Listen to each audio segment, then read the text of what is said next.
Game streaming handhelds are gaining in popularity, but is there a new king on the market? Find out now. So let's take a look at the device itself. It's super lightweight, premium build, actually is a metal frame. You actually have 4 customizable different joysticks with different size heights. Buttons are super nice and responsive. You got the standard traditional style D-pad here. All the buttons feel really good. It feels really great in hand. There's big handles on the back, so you really have a comfort grip. It's very ergonomic. As we see on the back side here, you've actually got 2 buttons on each side, fully programmable. Got a nice grip as well on the handles. These do feature Hall effect joysticks and linear triggers, so they are super high quality premium materials here. And the way it works is it comes with a back plate cover. The circle cutout on the back here is for a fan attachment that you can get and add to help cool the CPU if you're playing native Android games. And you attach that to your Lenovo Legion Tab or the Tab Y700. The current one we're using here is the Y700 2025 model Snapdragon 8 Gen 3. And so you just pop it right back on the back there, and it just kind of snaps all the way around. And what we'll do is we will flip over the G9 controller, and we're going to stick the USB-C in first. And then from there, it's just going to really slide right in and snap down. One note, if depending on the model of your Legion Tab, because it will fit a few different models, mine had some extra pull tabs on the end of it that I had to remove those to fit this particular tablet. So I think that was to accommodate some of the older models, like the 2023 model, I believe. With the basics out of the way, let's jump into some gameplay. After all, this is about game streaming.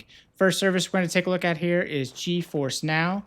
I'm currently running Indiana Jones and the Great Circle on here. You can see the Legion Tab is running GeForce Now in the full 16:10 frame, which is really nice for GeForce Now.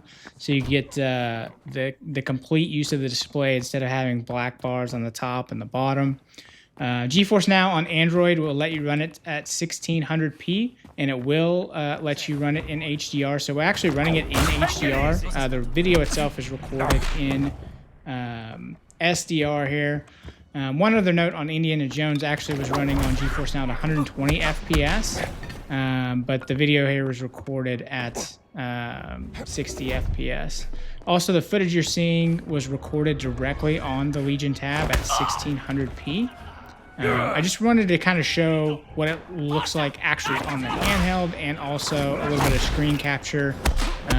Since it's running in HDR, I'm using an iPhone 16 Pro Max to record the footage, so it's not a super fancy camera, so it's blowing out the highlights a little bit. So I just wanted to give you a representation of, hey, what it looks like on the handheld and what the actual in-game screen looks like. So that's why we're doing both the screen capture and the off-screen view for you. And we'll watch just a little bit more of this Indiana Jones. It runs awesome on the Lenovo G9 controller, Legion Tab combo. 120 frames, really great experience.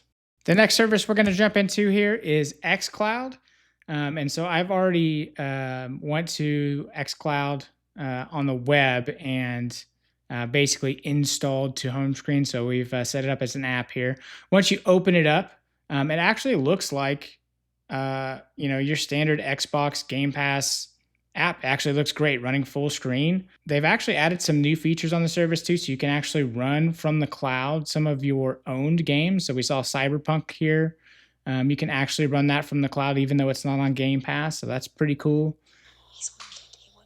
Let's go ahead and jump into a game here. We're going to jump into Hellblade just so you can kind of see what the XCloud quality is. One big caveat here for XCloud is that you have the address bar at the top, so that kind of sucks. It just breaks the immersion a little bit. Hey, if you guys are liking the content, please drop me a like, comment in the bottom here, subscribe, all that kind of stuff. I really appreciate it. This is a brand new channel, so every like, comment, subscribe, share, any of that kind of stuff really helps me out, so I would appreciate it greatly. Thank you guys so much. In terms of quality on XCloud, you could definitely see a noticeable difference, drop in quality compared to GeForce Now. GeForce Now, obviously, that can run super high quality, super high frame rates, super high specs, all that kind of stuff. So here on XCloud, basically, we're going to get a Series X version, and it's going to be streamed over XCloud via the 1080p, so it looks okay. We'll also jump into Indiana Jones on XCloud, so you can kind of see the difference between this and the GeForce Now one that we ran earlier. The difference is noticeable. It's certainly not nearly as sharp, totally playable, works really good. Everything runs totally fine. It looks pretty good. It's totally serviceable. I mean, if you have access to GeForce Now, I certainly would encourage you to use that service over the standard XCloud service. But all right, so moving on, we're going to move on to the next service, basically PlayStation Remote Play. We're utilizing the third-party app PXPlay here, which is just my personal preference. I like that I can control the bit rate, and it also can run in HDR as well. So since a Lenovo Legion Tab Y700 does have HDR capabilities, it's nice to be able to turn that option on. We're going to jump into Astrobot here. I'm not going to play through any of the levels, just going to kind of jump into this basic home screen menu, just kind of see what it looks like, the responsiveness. You know, since you're doing 16:9 on that 16:10 window, you do have just a few small black bars on the top and bottom, but overall it's pretty minimal. Responsiveness, obviously great. It runs great here on my home network. I've used this outside of my home too. 120 miles away, still works really good. The G9 controller really is just a joy to use. Super comfortable, super lightweight. That's another thing. This really reminds me a lot of using my Lenovo Legion Go, but without the weight and just way more comfort. This is something that you can hold up in bed and not worry about dropping it on your head. It's so light, your arms don't get tired and fatigued like they will with an actual gaming PC handheld. So it's just one of the many pluses that you get in going with this type of a form factor. In addition to that too, you're going to get some insane battery life on this thing. I mean, it's got days and days of battery life. I mean, you could play all day, 8-10 hours probably. And since you're doing everything remote, I mean, you're really not using up a ton of resources. So that battery is just going to last and last and last. It's not going to be like with a PC handheld or something like that that's just going to chunk through the battery just because of the OS it's running. So really great battery life on this thing too. Just one last little final game we're going to jump into here. You might have saw it in the other video. Just a little walkabout on the Pier here. Final Fantasy VII Rebirth. Runs just absolutely excellent on this machine. If you're running a PS Pro, of course, it runs good. Standard PS5, still not the best performance for Final Fantasy VII Rebirth, but hey, if you got the Pro model like we're running here, it's great on console. Also, great remote play experience as well. Just awesome. Now, even though this video is focused on game streaming, you might be interested in what it's like to run native Android games on this thing. So if you're considering this, this might be something that you want to look at, as it might be something that you're going to do with it. So we're going to jump into what's a pretty graphically demanding game for a phone or a tablet, generally speaking. This is not going to be like an insane graphical load here, but this is a Bright Memory Infinite. So the game does look good. This runs really well on the 2025 Snapdragon 8 Gen 3 Y700 model, which there's the same model available in the US as well, the Legion Tab. So we're just going to check out a little bit of footage here. So this is also being recorded off screen and via the built-in screen recorder. So 1600p here. It's running at 60 frames a second. And just really super responsive, super smooth. Shelia, this is Wake. I'm headed to your coordinates now. I'm not as incredible at first-person shooters as I used to be, but didn't have too many problems here with this this particular AI difficulty on this game. The theory of relativity states that the greater the mass of an object, the more it goes down. But yeah, this game runs absolutely no problem. If there's any other specific Android game that you're curious about how it runs on this thing, drop me a comment down below. I'd be happy to download it and take a look at it for you and let you know in the comments. All right, to round out the video, we're going to take a look at the software that's provided with the G9 controller. Whenever you open it, there is a QR code inside to download this app, so definitely don't throw out the paperwork, keep that. This is how you're going to be able to do your custom button mapping. You can do your joystick, dead zones, and calibration stuff in here. You can set your different vibration levels. This controller does have haptic feedback, which is nice. When we were playing PXPlay earlier, I did have the haptic enabled on there, and it was emulating the haptics pretty well.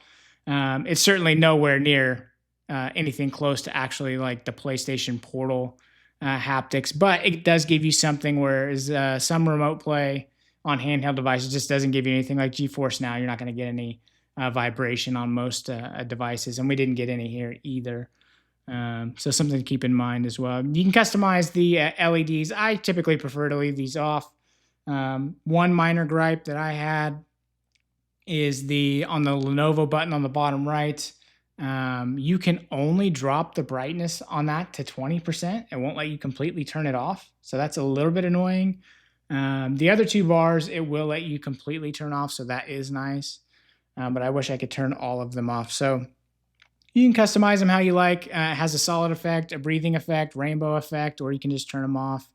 Typically, I leave them off. It's going to save some battery life. Not that you really need to worry too much about that. Overall, I just prefer to have the distraction off. But if you like to have colors on there, or rainbows, or however you want to do it, you are certainly able to do that. All right, as we close out the video, is this the ultimate game streaming handheld? Well, I mean, it's certainly a good option. If you already have a Lenovo Legion Tab or the Y700, I mean, it's a no-brainer. Yeah, the G9 controller, depending on where you're at here in the US, the only way I could get a hold of it was through a website called GizStop. They sell it for $129.99. If you already own a tablet, hey, I think that is super worth it. If you're just in the market to get a brand new game streaming device, the XCloud is $299, the Portal is $200. So if you were looking to buy this, I bought the G9 controller for $129. I got the Y700. This is the Chinese variant off of AliExpress. I was able to get it for $340. So it's definitely in a higher price range. So it'd be $470 altogether there. But the benefit is a much bigger screen, so you get an 8.8-inch HDR display. If you're doing GeForce Now, it's going to give you the full 120 hertz that you can get on GeForce Now, so that's awesome. And, compared to something like the Portal, that 8.8-inch screen, even though you have the black bars, you're going to get something closer to like 8.5 inches. And then also the ability to customize your bitrate with that third-party app PXPlay, so you're going to get actually better image quality and things like that. So I mean, if that's in your budget range, you're getting up there into handheld PC territory. So you just have to kind of weigh the pros and cons of, am I just going to game stream, or am I considering actually playing PC games and things like that as well? I've seen the Lenovo Legion Go on sale for as little as $499. So it's a tough sell if you don't already have the tablet, if you just wanted to buy all these things separately. But if you do, it's a great option. Hey, that's it for today's video, guys. If you like this kind of content, please like and subscribe. Drop me a comment down below. And hey, if you have any suggestions or feedback, things that you would like to see, I would love to make some more videos for you guys. All right, we'll see you in the next one.